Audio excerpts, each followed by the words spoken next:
The New England Patriots went from having the most known tight end in the league, in the country, really, to having no clue who their tight ends really are. I'm Mariah, Janos, joined by Evan Lazar. We're going to talk about the rookie tight ends today, Devin, Asiasi, and Dalton, Keene. Why haven't they been involved? And have you seen any involvement that kind of makes you look at them a little bit closer?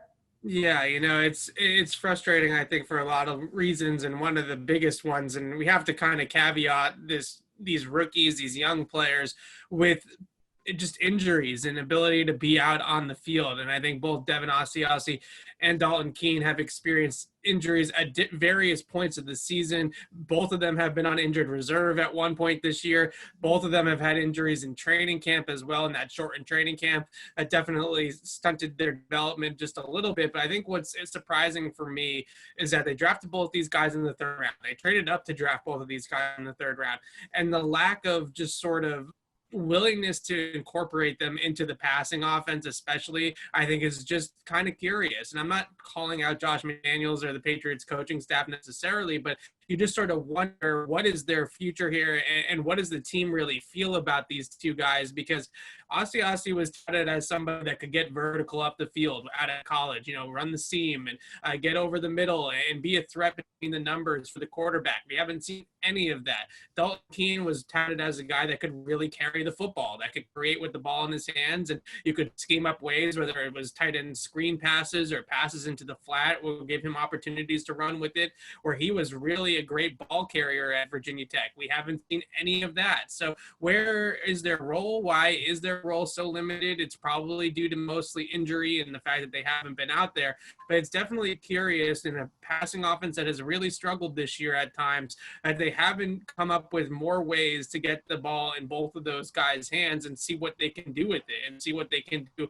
with those opportunities. Way too many snaps, way too many dropbacks for Cam Newton, where the tight end is just leaking into the flat and he's on the back side of the progression and he's an absolute zero option, maybe the fourth or the fifth option in the read for Cam.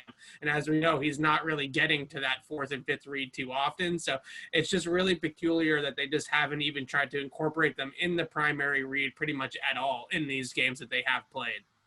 Yeah, it definitely is interesting that the tight end position just out of sight, out of mind, really, at this point. Yeah. Patriots Press Pass is brought to you by Manscaped. Get 20% off and free shipping using the code PressPass20 at manscaped.com. That's 20% off with free shipping at manscaped.com using the code PressPass20. Take the leap and join the Manscaped movement today. Now, did you see anything on Thursday night that implies their roles may expand going forward?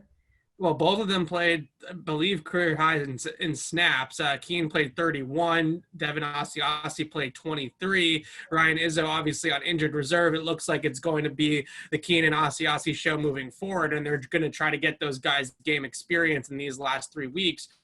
Asiasi blocked decently well. It wasn't a ton of opportunities to block. He played mostly in the passing game, but the plays that he did play in the run game, he held his own. I'm not saying that he was Rob Gronkowski out there and dominating, but he was definitely at least holding his own at the point of attack, and he wasn't a negative out there in run blocking. And that's always a really good way for any tight end in New England to get on the field and start to kind of gain trust from the coaching staff, is if you can block, then usually they expand their role from there. But again, it comes back to the passing game and just the fact that they've been such a struggle in that regard anyways.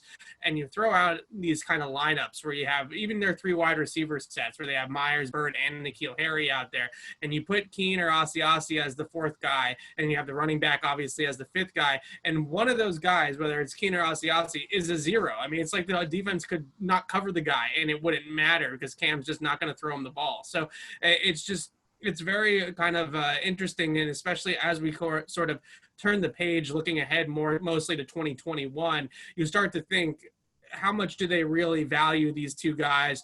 Do they think that they have, not necessarily star potential, but just NFL starter potential down the road? Or are they back in the market, whether it's at the top of the draft or in free agency, for a starting tight end, for a Kyle Pitts or for a Hunter Henry or somebody like that? Because if they believe in either Asiasi or Keene, then using top assets on a guy like a Hunter Henry, for example, really doesn't make all that much sense. So I think that we're going to find out a lot lot over the next 3 weeks, and then as free agency and the draft near, about what exactly the team thinks of those two guys.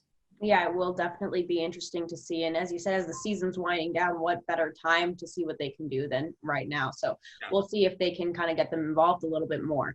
For all of our Patriots coverage, head to clnsmedia.com and subscribe to our YouTube channel over at Patriots Press Pass.